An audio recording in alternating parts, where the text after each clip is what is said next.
Nah, oke. Sebelumnya saya memberikan gambaran dulu kalau UK ini terdiri dari 4 negara. Jadi bukan provinsi ya, tapi 4 negara. Negara dalam negara memang agak membingungkan untuk menjelaskannya.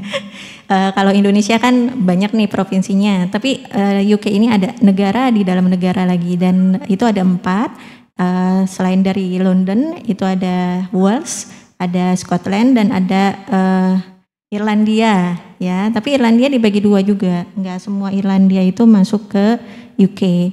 Nah, jadi dari perjalanan saya selama 3 bulan kemarin di musim summer sampai ke Oktober ya, musim peralihan ke musim gugur.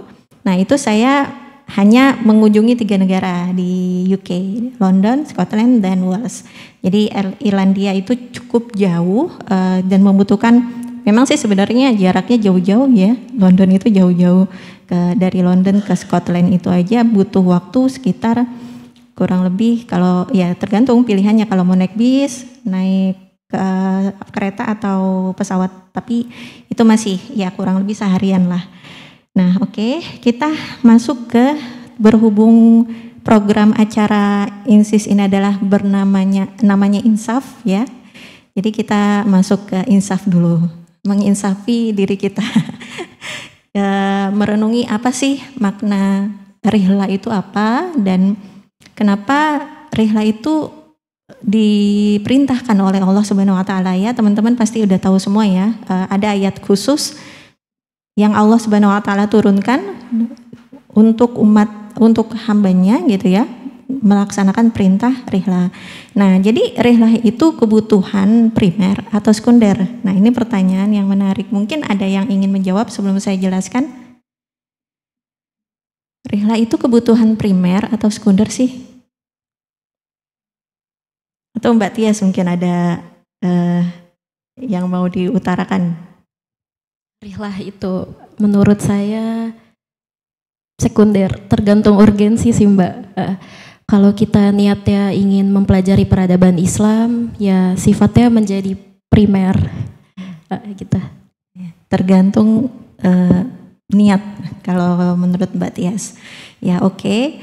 Nah ini menarik untuk direnungkan karena kan kita hidup di abad 21 yang kebanyakan orang-orang berpikir rihla itu adalah kebutuhan sekunder ya. Kalau udah punya rumah, kalau udah punya mobil, barulah mikirin traveling gitu. Kalau belum punya rumah, belum punya mobil, belum keuangan di tabungannya belum banyak gitu ya, belum miliaran mungkin ya.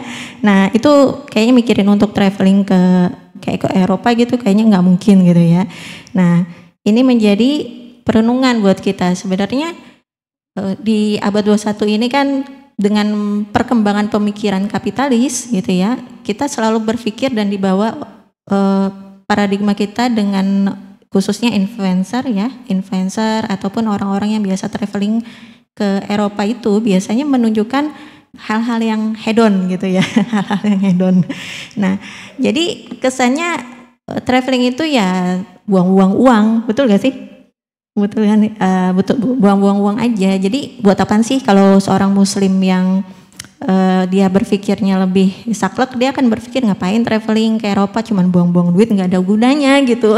Mendingan umroh ataupun haji. Nah itu juga nggak masalah, sebenarnya itu juga wajib ya, apalagi haji ya. Cuman buat apa sih gitu, buat ke Eropa itu. Nah oke, nah jadi ini jadi perenungan buat kita. Padahal di abad-abad pertengahan yang khususnya apalagi ya ketika Islam itu turun gitu, ketika risalah Islam itu turun dengan diutusnya Rasulullah SAW dan turunnya Al-Quran, di saat itulah kita umat Islam itu mendapatkan gambaran bahwa rihla itu bagian dari cara membangun peradaban. Nah kenapa begitu? Kita lihat ayatnya. Nah, di dalam surat Al-Anbiya ayat 107 ya, Allah Subhanahu wa taala berfirman, "Wa ma arsalnaka illa rahmatan lil alamin."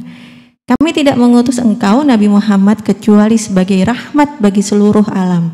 Nah, ini kita menginsafkan diri kita dulu ya, supaya kita lebih paham makna rihla ini. Jadi bukan sekedar jalan-jalan yang nggak bermakna gitu.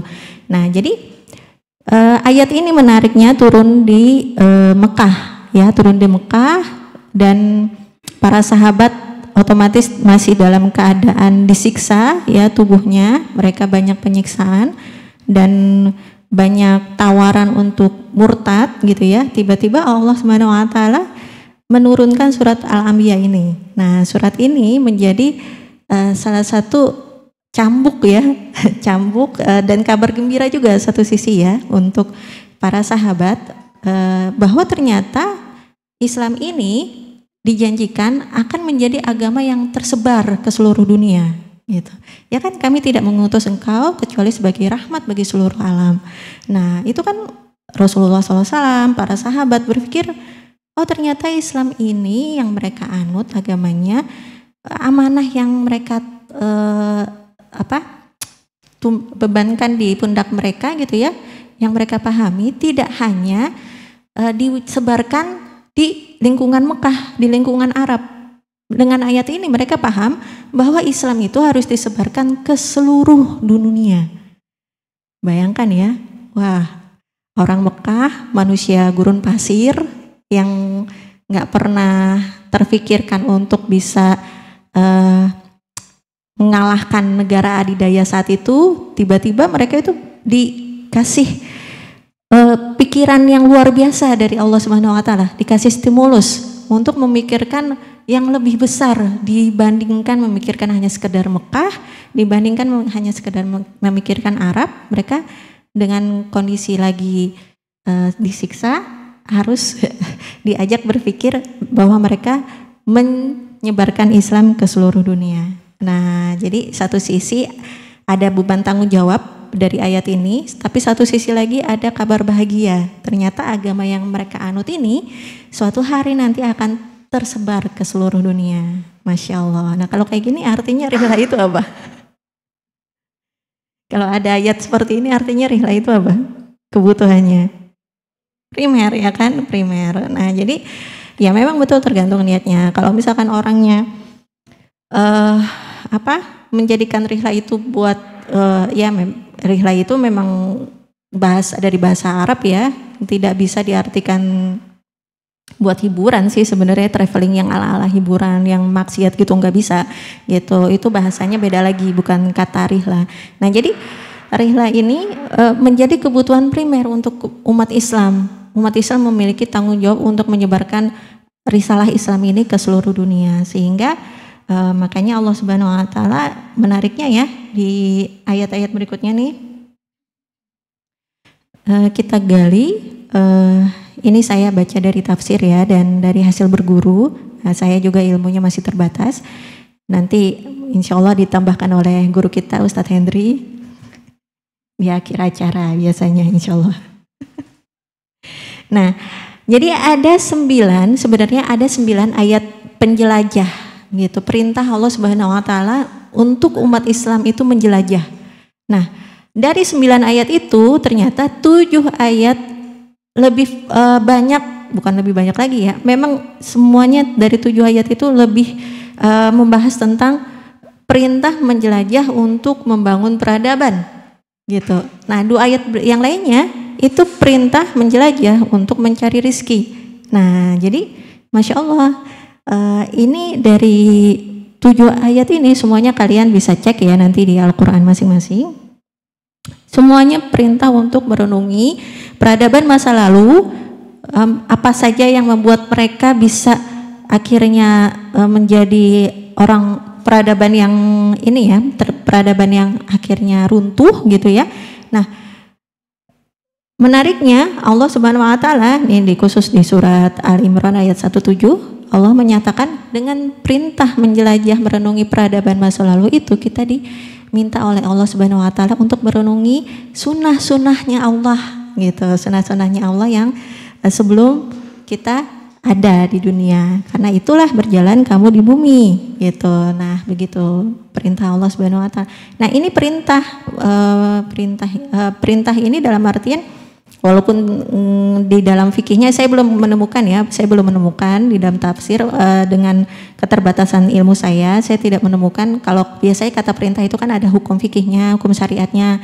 Kalau nggak dijalankan itu bisa berdosa atau bagaimana. Tapi intinya ketika kita tidak menjalankan perintah Allah untuk menjelajah, nah visi kita sebagai manusia diciptakan untuk menjadi khalifatul ard ini tidak maksimal, tidak optimal untuk dijalankan, karena dengan menjelajah itulah kita semakin bisa lebih mengenal Allah Subhanahu wa taala, ya kan? Allah Subhanahu wa taala memerintahkan kita untuk memahami selain ayat qauliyah juga ayat kauniyah. Nah, ayat kauniyah bukan sekedar ciptaannya yang berupa dalam artian alam langit segala macam, tapi juga manusianya juga diperhatikan gitu. Peradaban yang sebelumnya juga menjadi bahan perenungan untuk kita sebagai manusia menjadi khalifatul ard gitu. Nah, makanya Allah mengatakan perhatikanlah di dalam saat kita menjelajah itu supaya kita bisa merenungi sunnah-sunnah Allah Subhanahu wa taala yang telah berlalu. Nah, ini menarik. Kalau kata Dr. Majid Al-Kilani, kalau pembahasan dari guru kami itu Ustaz Asep Subari, kan beliau menggali tentang pemikiran Dr. Majid Al-Kilani. Jadi Dr. Majid Al-Kilani ini menolak perkataan yang namanya sejarah itu berulang. Yang berulang itu adalah sunnatullah. Yang berulang itu sunnatullah. Sejarah itu tidak berulang. Kalau sejarah berulang itu manusianya berulang berarti. Nah, tempat tinggalnya juga berulang. Nah, yang berulang itu adalah sunnatullah. Sunnatullah itu kayak semacam pola-pola. Kalau teman-teman udah pernah membaca selintingan tentang Ibnu Khaldun, mukadimahnya gitu ya, itu kan ada tentang siklus peradaban. Nah, sunnatullah itu di situ maksudnya, pola-pola.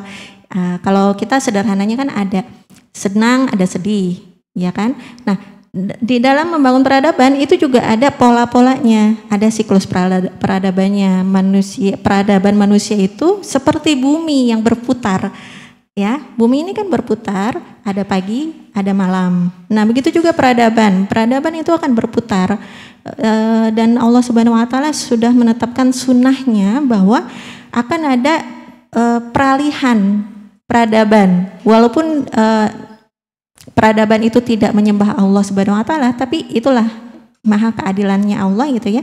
Allah memberikan kesempatan untuk mereka untuk memimpin peradaban ya, seperti hari ini dunia yang dipimpin oleh barat gitu. Nah, itu sunnatullahnya Allah Subhanahu wa taala. Kenapa Allah berkehendak orang barat yang tidak beriman kok dikasih sih kesempatan untuk memimpin, supaya kita yang umat muslim yang beriman kepada Allah ini paham, semakin lebih paham kenapa sih kita diciptakan sebagai khalifatul ard ya, diciptakan untuk beriman kepada Allah, tapi kok kayak pasrah aja gitu dipimpin oleh peradaban barat, nggak bergerak untuk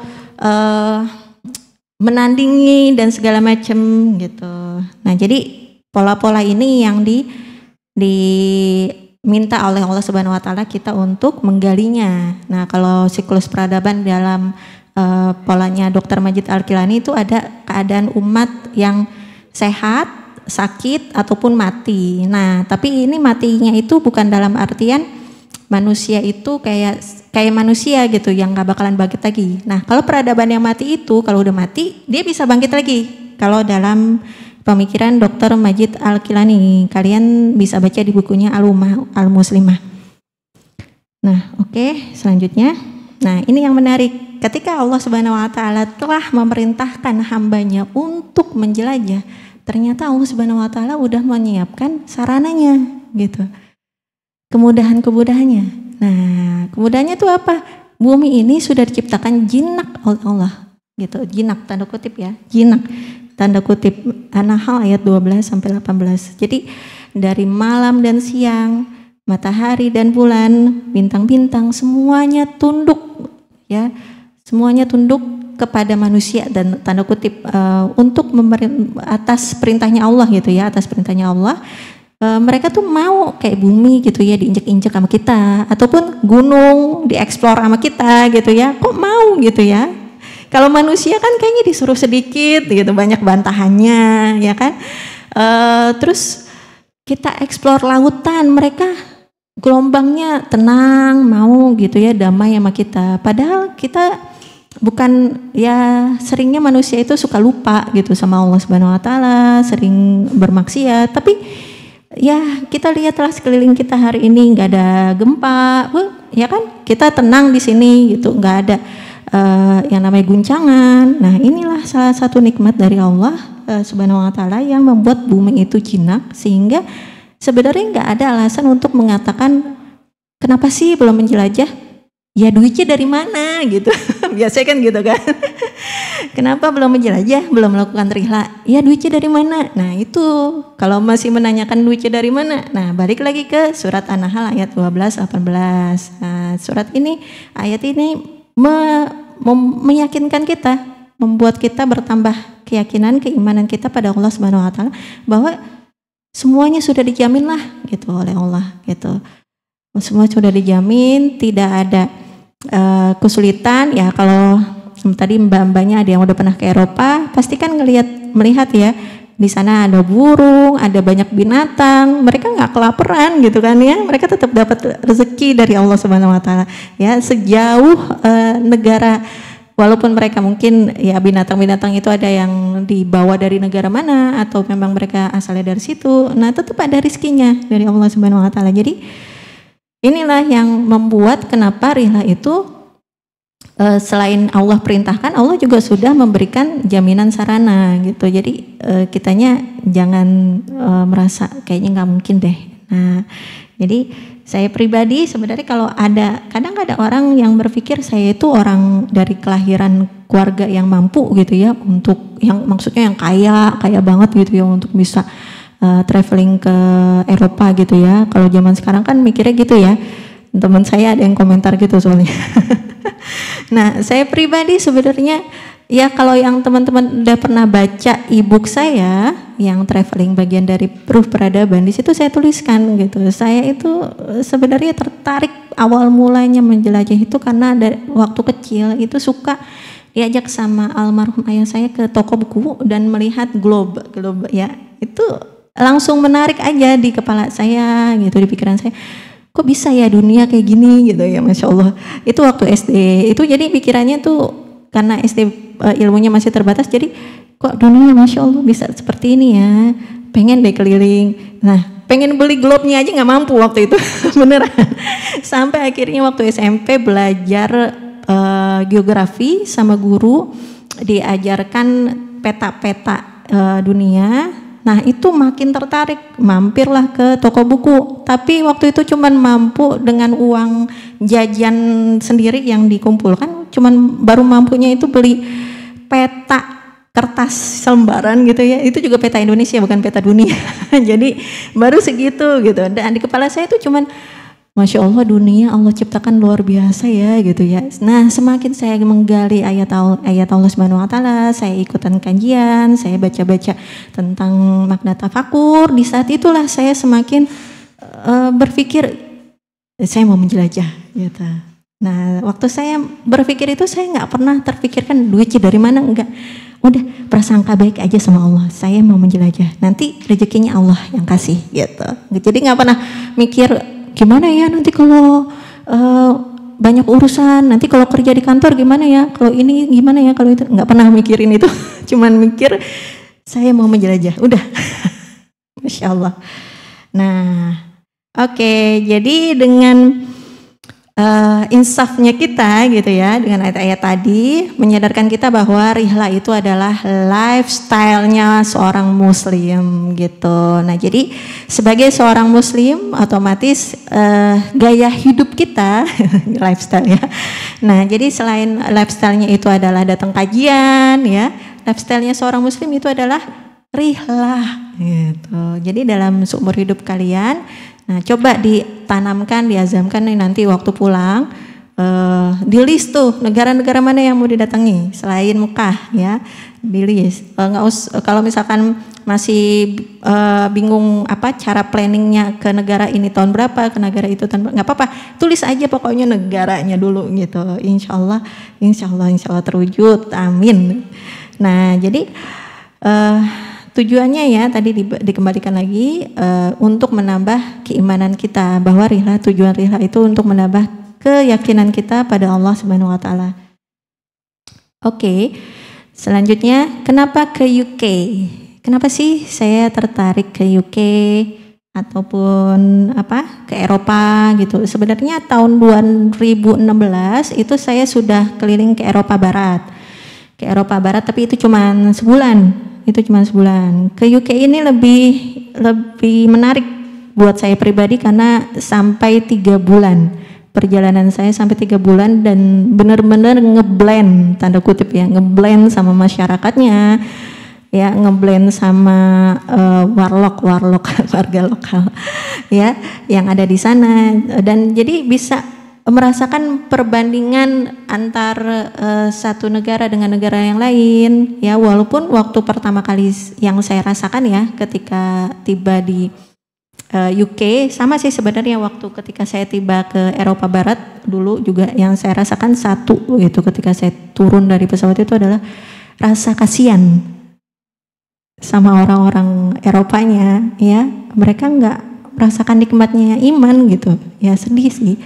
Itu perasaan saya waktu saya turun dari pesawat terus lihat orang-orang Eropanya gitu ya, dengan habit segala macamnya mereka gitu ya. Dalam hati saya kalau mereka mengenali Islam lebih dalam, gimana ya, pasti mereka bahagia banget, Masya Allah. Nah, jadi kenapa sih alasan saya ke UK selain dari pastinya ya orang-orang di apalagi anak muda zaman sekarang ada keinginan mereka itu untuk keliling Eropa biasanya. Kalau daftar beasiswa kuliah pasti ke Eropa kebanyakan. Ke negara-negara Islam Allahu a'lam bishawab. Ada juga itu pesantren banyak. Nah, tapi kenapa lebih banyak cenderung ke Eropa gitu. Nah, kalau saya pribadi melihatnya dari sisi agamanya gitu ya. Kan dari zaman Rasulullah SAW ya kita tahu bahwa bukan perbenturan ya, pergesekan antara umat Islam dengan Eropa itu kan bangsa Romawi waktu itu ya, nenek moyangnya Eropa. Nah, itu kan memang sudah terjadi pergesekannya dari zaman Rasulullah SAW. Nah, memang Rasulullah SAW sendiri sudah mengabarkan di dalam hadis riwayat Imam Ahmad bahwa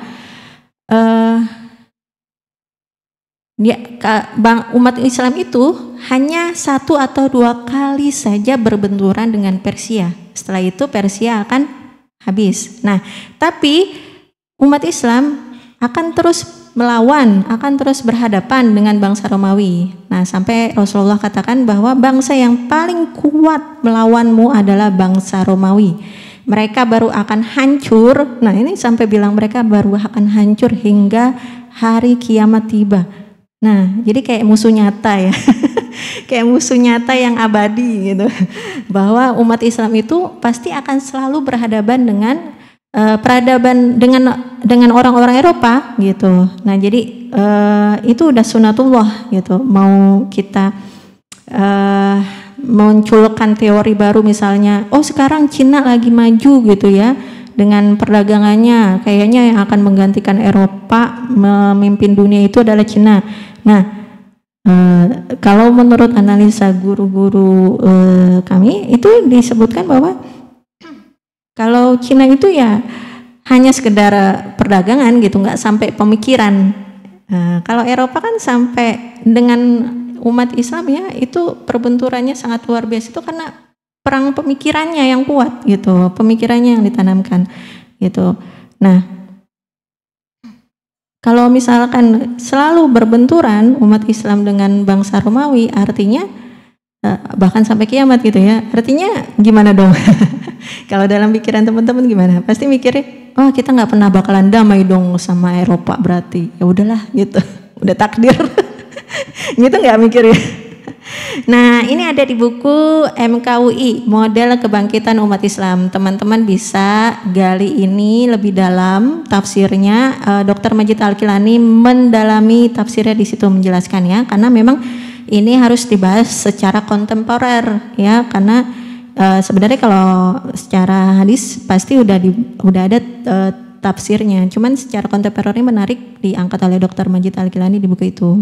Nah, di buku itu juga disebutkan hadis yang lainnya bahwa orang-orang Romawi, nah ini penjelasan dari hadis di atas dijelaskan lagi. Orang-orang Romawi akan bertahan perlawanannya hingga akhir zaman, namun mereka bisa menjadi mitra atau sahabatmu selama kehidupanmu baik. Nah, jadi selama kalau misalkan umat Islam itu baik, mereka sesuai rules-nya gitu ya, mereka bisa kok bermitra dengan orang Romawi gitu. Jadi nggak selamanya mereka tuh akan berbenturan terus-terusan gitu ya sampai akhir zaman. Kuncinya ada di kita, di umat Islamnya. Nah, bagaimana kita bisa memunculkan keindahan Islam, kesesuaian Islam di dalam kehidupan kita, bukan sekedar ibadahnya saja, tapi juga dari penerapan keseharian kita, dari cara berpikir ekonominya, sosialnya, terus juga politiknya dan sebagainya. Nah, itu yang akan membuat orang Romawi menjadi mitra kita. Nah, dalam sejarah kan itu sudah terbukti ya. Dalam sejarah sudah terbukti bagaimana kisah umat Islam di Andalus gitu ya, ataupun di Sisilia. Nah, itu menjadi bukti bahwa ketika umat Islam menerapkan agamanya dengan sesuai ajaran Allah Subhanahu wa taala, di saat itulah orang Romawi itu, orang Eropa itu justru mau mengikuti umat Islam gitu, ya kan? Nah, tapi ini kan secara versi kita ya, Islam ya, hadis itu. Nah, tapi oleh orang Barat, ketika mereka melihat umat Islam itu selalu maju gitu, dan ketika mereka maju itu akan berbenturan dengan peradaban Barat. Nah, itu sampai diteorikan.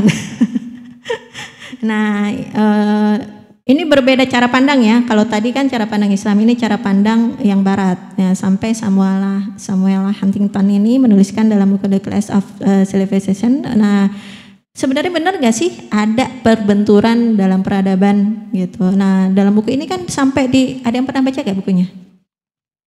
Udah, ya kan dalam buku ini benar-benar kayaknya dipropagandakan umat Islam itu musuh abadi, musuh nyata peradaban Barat. Walaupun banyak peradaban yang muncul lahir di muka bumi, pasti cuman umat Islam aja yang musuh abadi gitu ya, bahasanya ya, bahasa propagandanya Samuel Huntington ini. Nah, sebenarnya kalau dalam Islam nggak ada yang namanya istilah benturan peradaban. Nah, yang ada adalah berdampingan. Tadi balik lagi ke ketika umat Islam dalam masa kejayaannya, justru nggak ada ya yang kita dengar dalam sejarah itu ada yang namanya anti Kristen, anti Yahudi gitu ya di dalam umat Islam di masa jayanya. Beda banget kan sama sekarang. Waktu peradaban Barat jaya masa kini malah ada yang namanya anti Islam gitu kan. Terus malah dibuat kayak semacam propaganda yang luar biasa ya, sampai jihad disebut anti teroris gitu. Dirubahlah namanya supaya umat Islam nggak suka jihad dengan kata anti teroris gitu. Nah, jadi hal-hal ini yang dibuat teori oleh Barat sehingga kita umat Islam berpikir oh iya kayaknya nggak bakalan pernah bersatu deh antara Barat dan bersatu tanda kutip ya, nggak pernah damai dengan Islam gitu, dengan umat Islam, karena pasti akan selalu berbenturan. Nah, kenyataannya kan dalam sejarah enggak ya, kita sudah belajar dari sejarah Andalus ataupun Sisilia yang ketika khususnya apalagi Sisilia itu ya di abad 12 Masehi, Masya Allah ya, sebenarnya Sisilia di Italia itu kan masuk Islamnya itu di abad 9 Masehi. Itu berjaya itu hampir 3 abad sampai abad 11 Masehi di sana. Nah, Indonesia aja baru merdeka 70-an tahun ya. Jadi masih lama Islam di Sisilia. Nah, jadi kurang lebih hampir 300 tahun kurang lebih ya. Nah, jadi Islam di Sisilia itu ternyata ketika umat Islam jaya di Sisilia itu bukan sekedar apa ya, kayak semacam numpang tempat tinggal, enggak, tapi memang Sisilia itu dibuat semacam kayak sampai islamisasi gitu. Semua orang-orangnya bisa bahasa Arab. Nah, kalau Andalus kan udah tahu ya pasti, semuanya bisa bahasa Arab sampai muncul fenomena Mozarabes gitu kan. Nah, di Sisilia pun seperti itu. Bahkan sampai setelah Sisilia sudah jatuh direbut oleh kerajaan Katolik gitu ya. Nah, itu budaya Islamnya masih kental. Nah, sampai Raja Rogernya itu, Roger II, itu sampai meminta ilmuwan muslim namanya Al-Idrisi, itu di abad 12, meminta kepada Al-Idrisi untuk membuat globe. Jadi globe pertama di dunia dibuat oleh seorang muslim bernama Al-Idrisi atas perintah Roger II ini. Nah, sebenarnya bukan kan kenapa harus atas perintah sih gitu, karena memangnya umat Islam nggak bisa. Nah, yang namanya proyek kan pasti membutuhkan uang ya. Nah, Raja Roger ini memberikan fasilitas tim, fasilitas proyek, keuangan segala macam, dan proyek ini membutuhkan waktu sampai 15 tahun lamanya. Jadi ya makanya muncullah karya yang gemilang walaupun hilang ya ternyata dan tidak ditemukan, globe pertama di dunia. Dan itu karena kecintaan Raja Roger kepada ilmu gitu. Kok bisa ya? Kecintaan pada ilmu, dan khususnya dia itu kagum dengan ilmuwan muslim, dengan Islam gitu. Dia kagum sampai memberikan biaya fasilitas gitu ya untuk penelitian terhadap penemuan pada umat Islam gitu kan, Masya Allah. Jadi teori ini ada-adain ya kan. The Clash of Civilization ini sebenarnya diada-adain aja gitu. Dalam konsep Islam ini berbenturan. Berbenturan, konsep ini nggak ada di dalam konsep Islam. Peradaban itu berbenturan, nggak ada. Nah, oke, kita masuk ke poin intinya.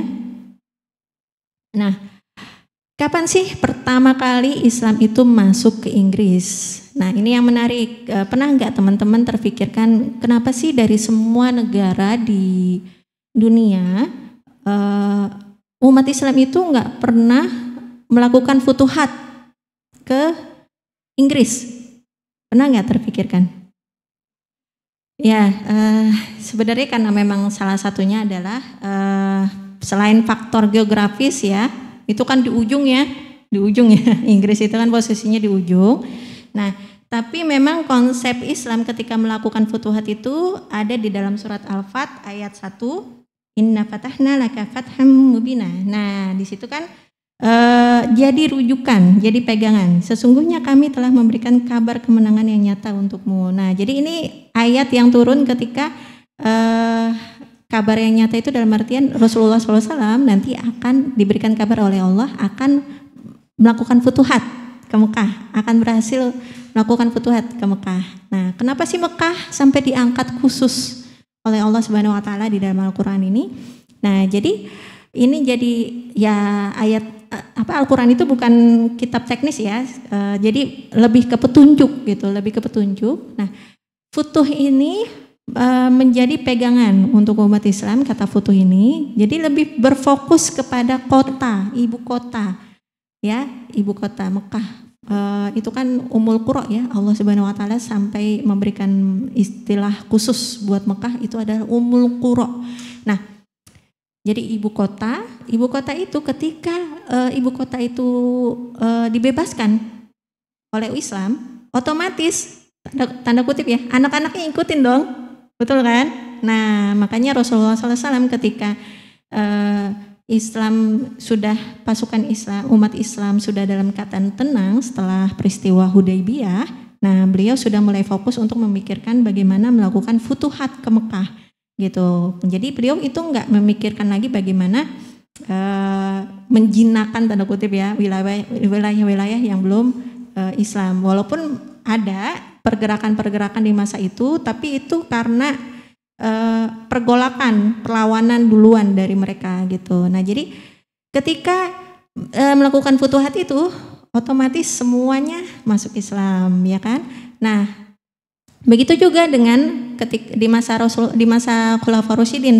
Ya, kenapa sih para sahabat itu fokus untuk melakukan futuhat ke Romawi dan Persia? Padahal negara-negara Arab di sekitar Syam itu, ya perbatasan Syam, yang mereka itu sebenarnya nggak masuk wilayah Romawi, tapi mereka berafiliasi dengan Romawi, sebenarnya bisa untuk ditarget oleh Rasulullah SAW dan para sahabat untuk berdakwah ke mereka. Tapi Rasulullah SAW dan para sahabat tidak memfokuskan ke mereka. Rasulullah fokus langsung ke Romawi, langsung fokus ke Persia, gitu ya. Jadi ketika Romawi dan Persia takluk, otomatis yang lain mereka ikutan takluk. Ya, jadi kayak anak-anak yang ikut. Nah, ini jadi jawaban tersendiri. Kenapa sih umat Islam tidak melakukan futuhat ke Inggris?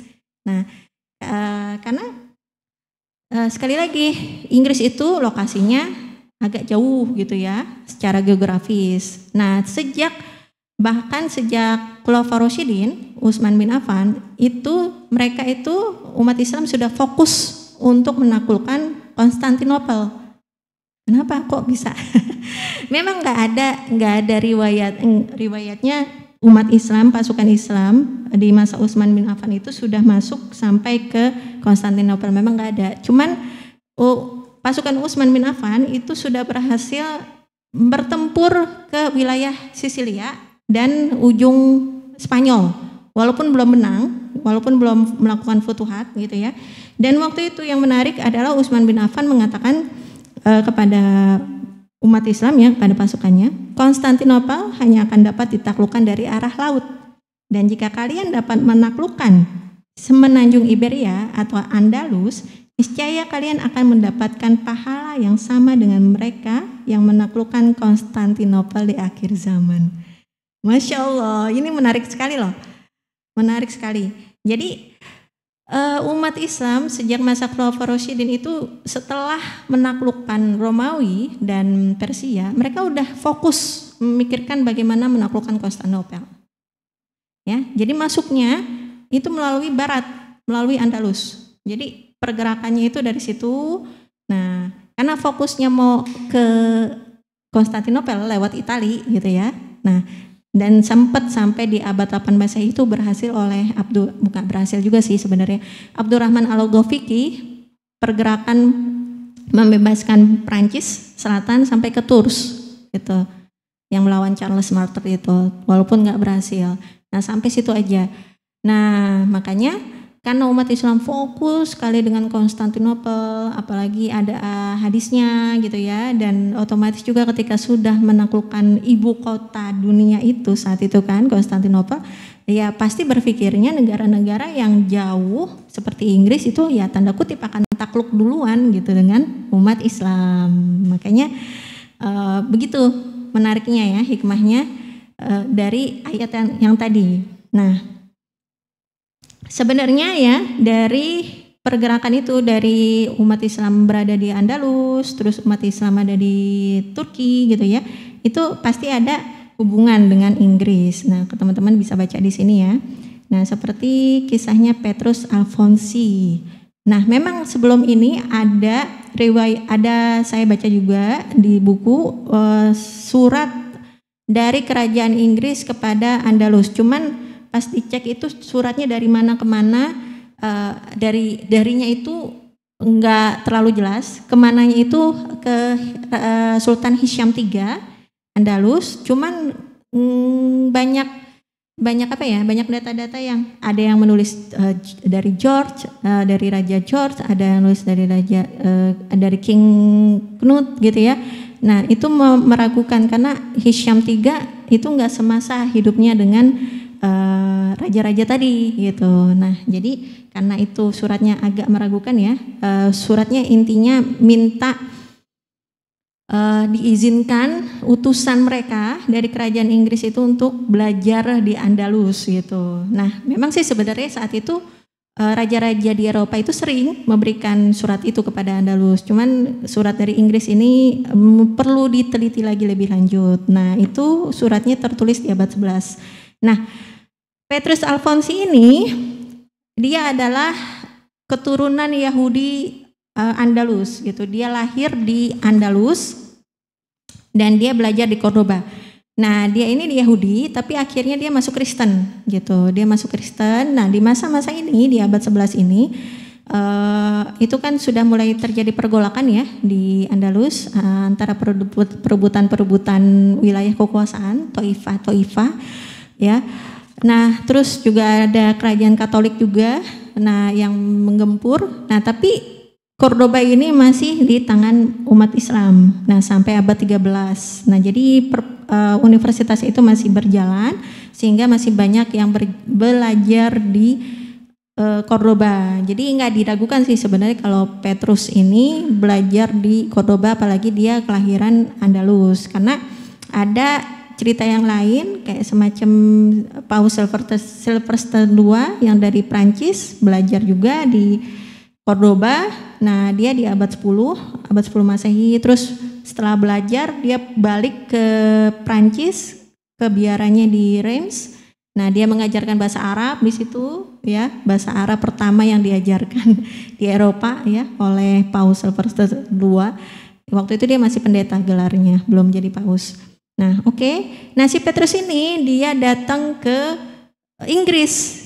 Nah, dengan keahliannya, hasil belajarnya di Cordoba, dia ternyata bisa menjadi seorang dokter. Nah, dia bisa menjadi seorang dokter. Dia bisa mengobati, dan ketika dia datang ke Inggris ternyata waktu itu yang lagi menjabat adalah Raja Henry I sedang sakit. Nah, sehingga dia minta bantuan Petrus untuk mengobati. Nah, saat itulah dalam literatur yang saya baca ya, mungkin ada teman-teman yang menemukan lagi yang lain sebelum abad 11, pertemuan pergesekan antara umat Islam dan orang Inggris pertama kali itu kapan sih gitu. Nah, soalnya kalau diteliti dari arkeologi itu susah sih. Kalau Indonesia kan di majalah Islamiyah ada tuh dibahas, udah ditulis sama Dr. Samsudin Arif. Nah, dari bukti arkeologi dibuktikan bahwa Islam masuk ke Indonesia itu pertama kali di abad 7 tahun 670 ditemukan makam nisan seorang muslim gitu di Baros di Sumatera Utara. Nah, kalau di Inggris nih susah arkeologinya gitu, butuh penelitian. Nah, jadi Petrus ini otomatis ketika dia mengobati Raja Henry I ya, di sana dia otomatis memberikan ilmu-ilmu yang dia tahu juga kan, yang dia peroleh dari Cordoba. Nah, setelah itu ternyata si Petrus Alfonsi ini juga mempengaruhi, ilmunya itu mempengaruhi keturunan Raja Henry I, yaitu Raja Henry II. Nah, lanjut lagi oleh Adelard dari Bath ini ya, dia orang Inggris. Nah, ini pergesekan tahunnya juga nggak terlalu jauh dengan Petrus. Nah, dia juga belajar di Andalus di abad 12. Nah, sebenarnya bukan hanya di Andalus ya, dia belajar, kemungkinan besar juga di Cordoba dia belajar, dan yang paling di sumber ada di Encyclopedia Britannians ya. Nah, itu dituliskan juga di situ, ada di buku. Nanti saya sebutkan nih buku-bukunya ya. Nah, Adelard ini dari Bath, kan kalau teman-teman lihat di map itu kan ada Bath petanya ya. Nah, dia ini belajar banyak di tempat-tempat Islam. Dia jalan ke Timur Tengah, dia jalan ke Suriah, dia jalan ke Sisilia, dia jalan ke Andalus, dia juga jalan ke Prancis. Nah, jadi waktu dia berjalan itu otomatis kan waktu itu udah gerakan Renaissance juga udah mulai hidup gitu ya. Nah, di saat itulah dia belajar banyak hal tentang Islam. Nah, ketika dia sudah kembali ke Inggris, nah dia ternyata jadi guru calon raja berikutnya, yaitu Raja Henry II. Nah, Raja Henry II ini gurunya salah satunya adalah Adelard ini. Nah, jadi dari situlah mulai Raja Henry II ketika dia naik tahta, ya pangeran itu ketika dia naik tahta dia tersentuh dengan Islam, tersentuh, tapi maksudnya kagum, tapi bukan artinya memeluk Islam juga sih. Nah, bahkan pernah diceritakan bahwa ketika terjadi pergolakan Inggris dengan Paus gitu ya, itu Raja Henry II itu sampai ngancam ke pausnya itu bilangnya nanti saya masuk Islam kalau misalkan nggak sesuai dengan permintaan dia. Nah jadi menarik ya, ngancamnya nanti saya masuk Islam kalau nggak mau gitu. Nah jadi sampai begitu. Ya kalau sekarang kan orang-orang Eropa ngancam siapa masuk Islam kayaknya nggak mempan gitu. Ya karena kondisi kita ya saat ini sangat lemah. Oke, nah selanjutnya, nah di saat itulah terjadinya hubungan diplomasi ya dan perdagangan sejak abad 12 dipelopori oleh Raja Henry II pertama kali ya antara umat Islam dengan Inggris. Nah itu dipeloporinya oleh Raja Henry II ke mana? Ke Andalus yang waktu itu masih ada beberapa negara wilayah Taifah yang masih dalam wilayah Islam sebelum direbut kerajaan Katolik gitu. Nah, dan juga ke Afrika juga ada. Nah, hubungan-hubungan diplomasi ini otomatis kan memberikan pengaruh yang sangat besar ya, apalagi perdagangan. Nah, orang-orang Muslim datang ke Inggris, melakukan dakwah dan sebagainya. Nah, kalau secara detail memang susah ya ditemukan yang namanya sejarah. Nggak mungkin ditemukan catatan detail. Nah, lalu di abad 16 ini muncul namanya Ratu Elizabeth I. Nah, disinilah dia membangun hubungan dengan Daulah Turki Utsmani. Nah, ini sekaligus membantah. Saya sering lihat konten, tapi pas saya cari sumbernya ternyata ada loh di buku ditulis oleh seorang dosen. Sayang sekali gitu. Propaganda isu yang menyatakan bahwa kenapa sih Nusantara itu dijajah sama Eropa? Jadi yang jadi tumbalnya itu adalah Turki Utsmani. Katanya karena Turki Utsmani menutup jalur dagang rempah-rempah Eropa sehingga Portugis dan segala macam itu mereka keliling samudra akhirnya sampailah ke Nusantara gitu. Jadi yang dijadikan tumbal disalahin itu Turki Utsmani. Kenapa penyebab Nusantara itu dijajah? Ya ini secara logis aja sebenarnya nggak nyambung gitu ya. Nah apalagi secara data kalau kita cari lagi kita baca sejarahnya, Turki Utsmani itu bukannya melarang jalur dagang, tapi ya ada yang namanya pasti ketika pertama kali Konstantinopel ini Ustadz Henry lebih paham ya. Ketika Konstantinopel ditaklukkan oleh umat Islam, ya pasti pergolakan, perlawanan, perebutan kembali itu pasti ada gitu. Nah, tapi membangun hubungan diplomasi perdagangan itu ternyata ada di abad-abad berikutnya gitu ya. Di abad-abad berikutnya ketika setelah Konstantinopel sudah dibebaskan, nah dari Prancis ada pernah, terus dari Inggris pernah nih kan. Nah cuman memang Portugis aja karena dia merasa superior waktu itu.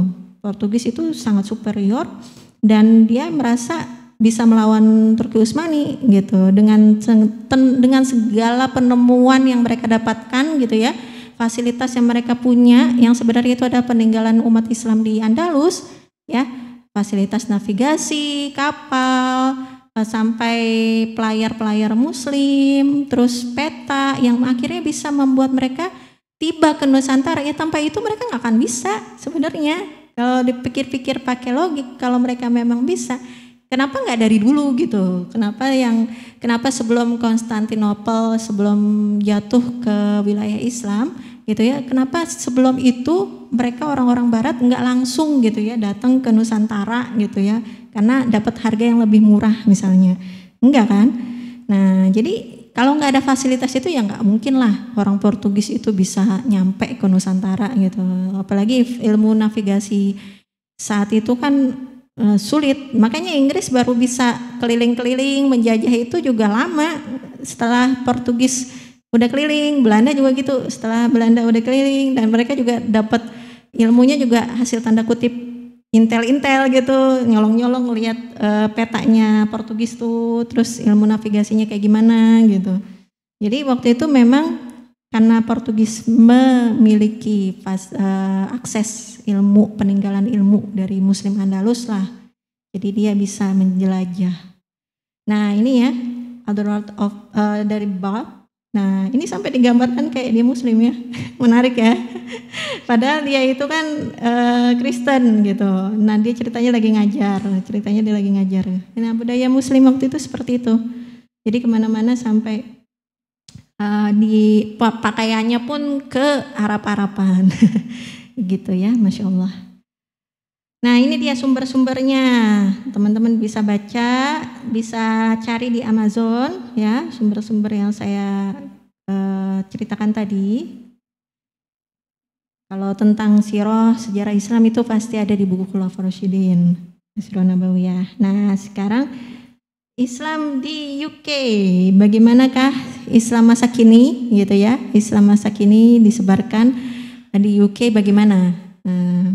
Dengan segala polemik yang tadi ya, polemik yang terjadi di masa sejarahnya, memang umat Islam akhirnya belum berhasil melakukan tanda kutip futuhat ke Inggris. Ditambah lagi munculnya jurusan orientalis gitu kan di Eropa, yang jurusan itu sebenarnya tanda kutip nggak semuanya juga sih, nggak semua universitas itu yang mengarahkan munculnya Islamofobia gitu. Tanpa jurusan itu kan nggak mungkin dengan orang-orang orientalis yang mengajarkan Muslim ataupun bukan Muslim di jurusan itu untuk mengkritisi Islam, akhirnya jadi mereka itu mempertanyakan Islam.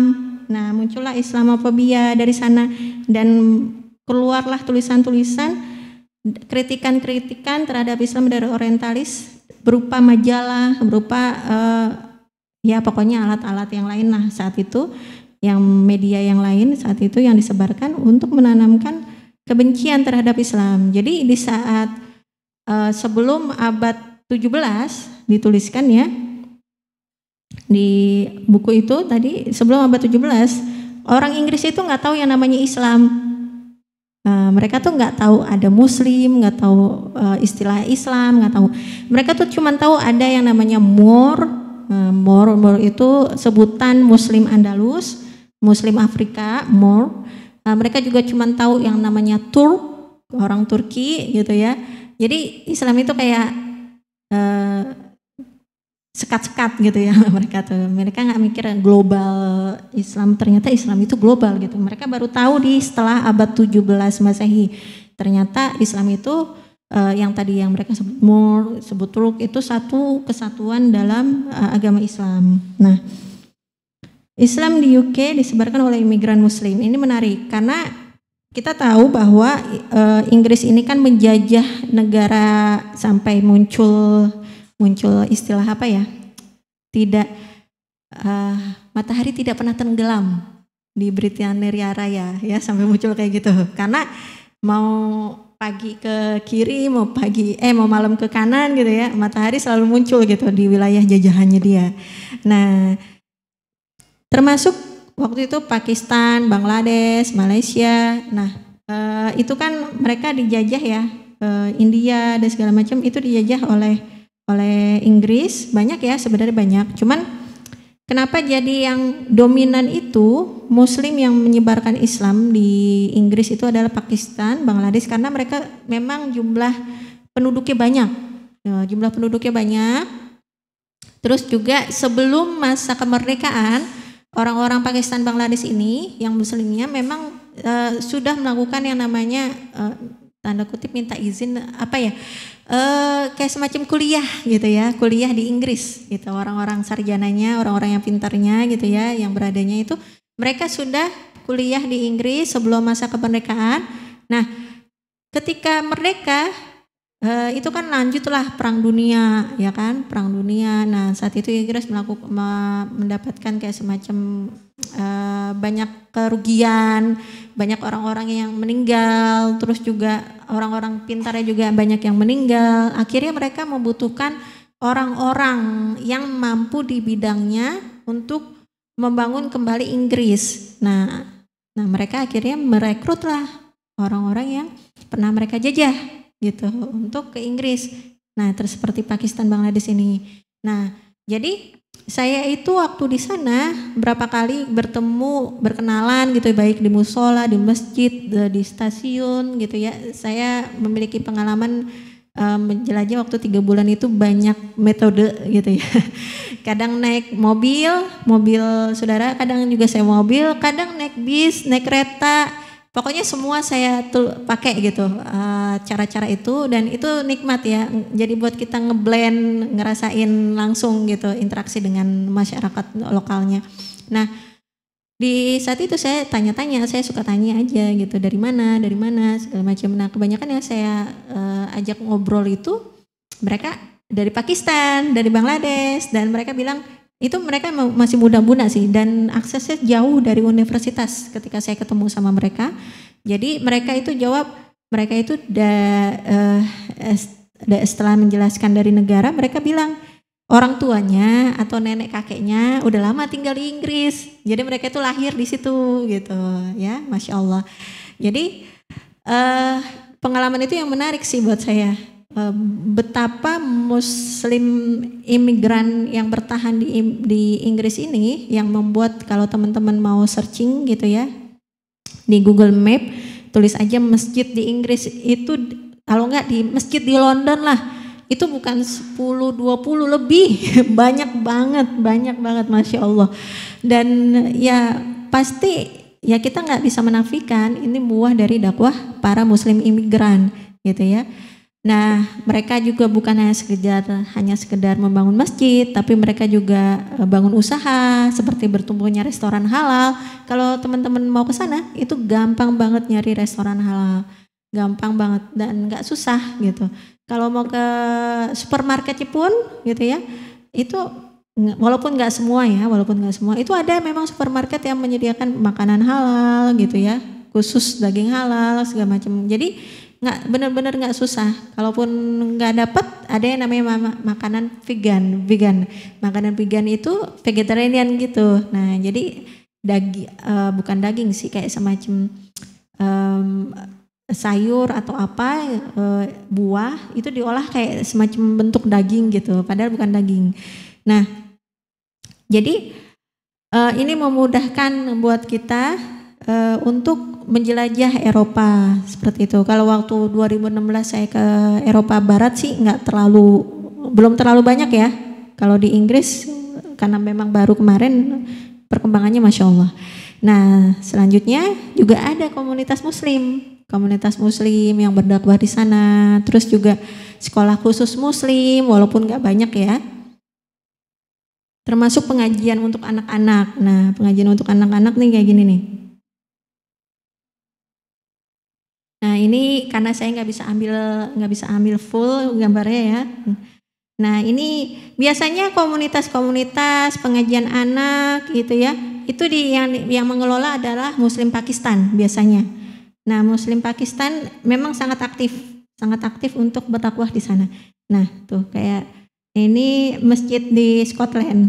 Waktu kerusuhan kemarin, ini pada Scotland ya. Kerusuhan waktu di Liverpool kan saya sempet tuh 2 hari setelah dari Liverpool ternyata langsung rusuh yang Islamofobia itu, yang masjid dibakar ya segala macem. Nah itu ya alhamdulillah ya, Allah lindungi, 2 hari setelah itu muncak. Nah saya lagi di Scotland waktu itu, waktu puncak kerusuhan. Nah ternyata di sini pun ada orang yang Islamofobia itu sampai nusuk seorang muslim yang lagi mau sholat gitu. Ya memang begitu ya. Sebenarnya ya itu resiko juga yang namanya dakwah ya, kalau ke negara-negara yang seperti itu. Nah tapi juga ya alhamdulillah sebenarnya nggak, kalau dibilang benar-benar mengkhawatirkan nggak sih, susah nggak sih, berat nggak sih tinggal di negeri yang Islamofobia kayak gitu.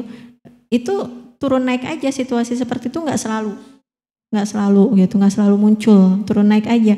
Dan selama 3 bulan itu saya juga setelah kejadian itu nggak ada lagi, setelah kejadian puncak Islamofobia yang heboh di Liverpool itu. Nah oke.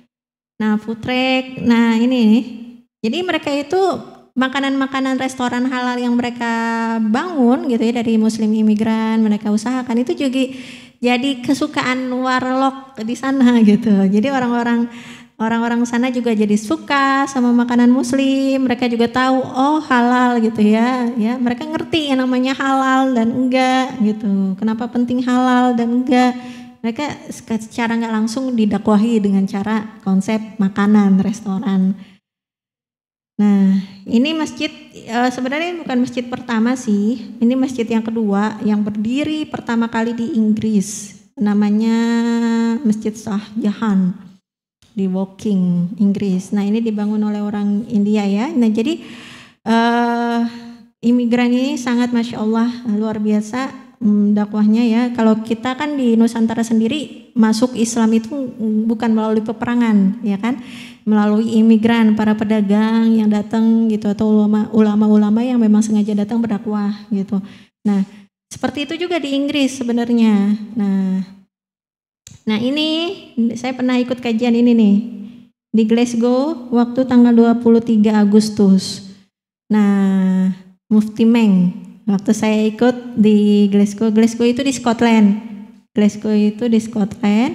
Blackburn itu di kurang lebih 100 km dari Liverpool.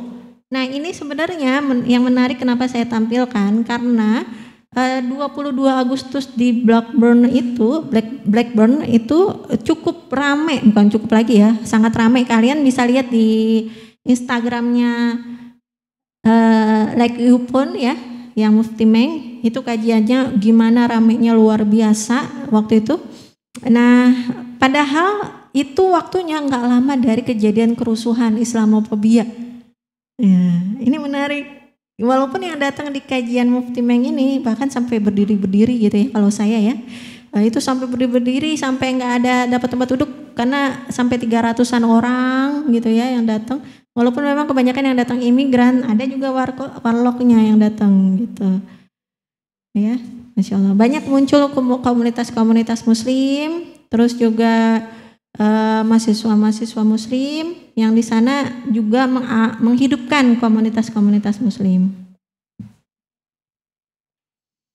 Oke, ini contoh restoran.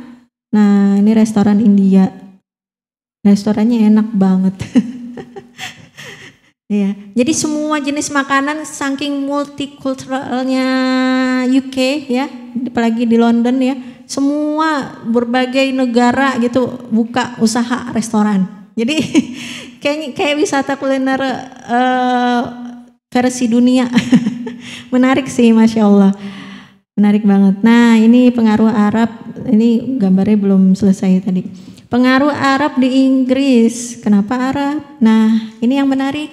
Nah jadi Arab ini United Emirate Arab ya? United ya.